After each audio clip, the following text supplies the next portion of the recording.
Hello everybody, Jake, your resident content cowboy here. Yeehaw! And the question I pose to you is, should you buy Greedent? And that is the question I will now answer.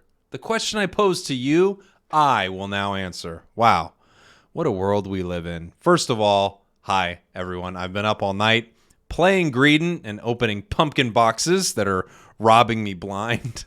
But I make these videos with every new mon that comes out, and I wouldn't ever recommend someone pick something up necessarily because of how powerful it is, because we could see a situation like Sylveon pops up where, you know, that Pokemon comes out very overpowered and then they nerf it. It's still a very good mon, but it's nothing like it was when it first got released. So this video, I'm going to talk to you about reasons you should or should not pick up Greedent, and that's something that you can decide for yourself. First of all, the biggest thing is, if you are free to play, you can get this Pokemon for free as long as you don't waste all of your pumpkins on those freaking pumpkin boxes. It is a scam. Don't play the pumpkin lottery.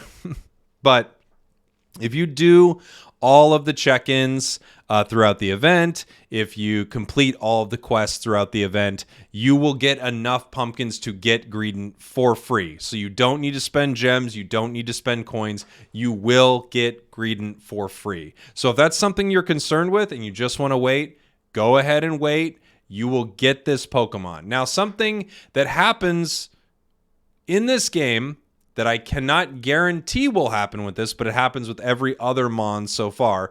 If you buy Greedent with gems or coins and then later unlock it through other means, you will get a refund for that Pokemon in coins. You will never get gems back, but they will give you coins. So if you're saying to yourself, well, I want to purchase Greedent right now with coins, and then later I'm going to unlock it with pumpkins, you should, again, I can't guarantee it, but this has happened with every other mon throughout the game, you should get those coins back as a refund. Same thing with gems, except they would just give you 8,000 coins as a refund. Greedent does cost 8,000 coins, which has been what every mon costs in the game except for Sylveon post-release. They've all been 8,000 coins.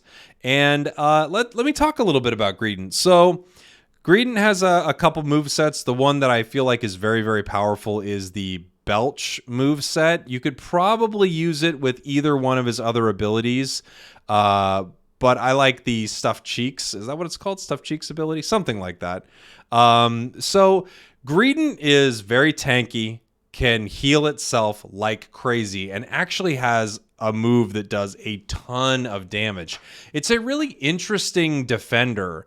I don't know where it will fit inside the meta. It can take objectives very quickly by itself with one of its builds. So I'm wondering if it's going to become popular simply because of that. But I also have a sneaking suspicion that we might see this Pokemon's ability nerfed because, yeah, it can kind of solo some bigger objectives in the game. Like, I was almost taking out Zapdos by myself using this little combination of abilities. I'll have videos on that on my channel as well. So, and it's basically you're using your Unite move, and then it lets you use your Belch ability over and over and over and over again, doing tons of damage. So just something to think about is that this mon is really cool in the way it plays, but I kind of have a feeling that that part of it might get nerfed pretty soon. If I'm trying to think of what role this would fill in your roster, it kind of feels a little bit like a support at times because it keeps itself alive so much, kind of like a Wigglytuff. But at the same time, it does not do the crowd control abilities of a Wiggly or a Mr. Mime. You know, Mr. Mime has the stuns, and Wiggly has the sleep ability.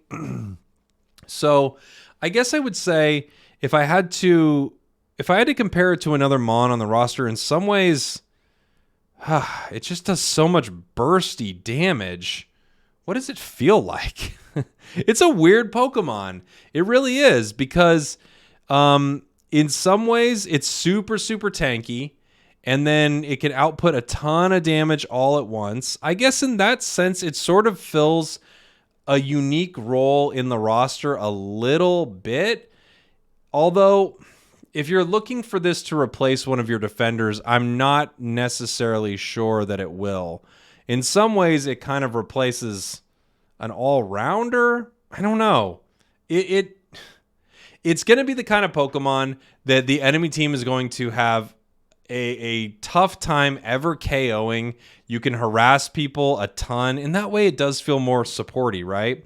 You can harass people a ton, and right now, you can do a ton of damage to objectives and to enemies, I mean, with that Belch ability. I'm not a huge fan of the Bullet Seed ability, but again, it's one night of playing this Pokemon. So if any of that sounds cool, that you're sort of this high sustain, high HP Pokemon, then I think Greedent is a very cool choice. The nice thing, again, about Greedent is if you just play the game, you do the login bonuses, you complete all of the pumpkin objectives inside the event, you can unlock this Pokemon for free. So that, I feel like, takes a lot of the guesswork out of it right there. At least do what you can to unlock this Pokemon for free, so in case you want to play it, you have it. I think that's the most reasonable thing to do when it comes to a Mon like this. When I compare it to other defenders, I wonder where it's going to line up. You know, Blastoise got nerfed, but playing Blastoise, it didn't feel like that nerf was that impactful. Mamoswine's good. Snorlax is good. Slowbro's good. Crustal's good. This is just another defender. It is a different shade of a defender. Again, it's much more sustain build and high burst damage, but I think it feels really good. It's another good defender. They haven't made a bad defender or support in this game at all. So if any of that sounds good, I would say pick up Greedent. Do it for free. I think that's the best way to pick this Mon up. And yeah, I'll talk more about builds. I'll talk more about items that I could see on this Pokemon. I'll talk more about where I see this Pokemon fitting in the meta. Maybe I could talk about that now. When I think about this Pokemon, I could see this being someone in the bottom lane of a 1-1-3 lane. The meta right now, sort of the competitive meta, is one Pokemon is on the top lane, Lucario. One Pokemon is in the jungle, in the center area, and then 3 Pokemon take the bottom lane. I could see this replacing someone like a Blastoise or Mamoswine in the bottom lane, just because its sustain is so good. It also can do a ton of damage because not only are you able to hit with these big bursty abilities, when you grab enough berries, you can kind of use those abilities back to back. And the nicest thing about having high burst damage is you can't heal a Pokemon that's KO'd. So this is the issue that you run into sometimes with Pokemon who do a lot of chip damage, just keep like chipping away at someone, is you can walk back and heal, you can get a shield. What you can't do is heal negative HP, right? So a Pokemon that does enough burst damage to take someone out right now, I think, is at a bigger advantage than someone who just constantly chips away HP from an opposing Pokemon. It's kind of the difference between a Garchomp and a Talonflame. So Garchomp is hitting opponent Pokemon a lot with its melee abilities or wild Pokemon as well, you know, when it's soloing an objective. But it doesn't matter until the Pokemon is gone. A Pokemon loses no effectiveness by having low HP. All of this just to say, Talonflame flying in and doing a bunch of burst damage, or Greedent doing a bunch of burst damage with its ability Belch, I think in some ways that's more valuable than someone who just chips away at someone. So, yeah, I could see it possibly fitting into that bottom lane meta. Let me know what you think in the comments. Have you played Greedent? What do you think about it? Have you played against it? Have you seen some of the videos of it soloing objectives? I guarantee there's going to be a ton, because the second I found it on stream, I thought, oh, wow, this is going to happen a lot. So thank you for watching. Thank you for listening. This has been Should You Buy Greedent? And my verdict is you should get Greedent for free. If you can, get Greedent for free. Play the event. That's the best way to do it. Thank you for watching. Thank you for listening. I love you all very much. More videos coming soon. Goodbye.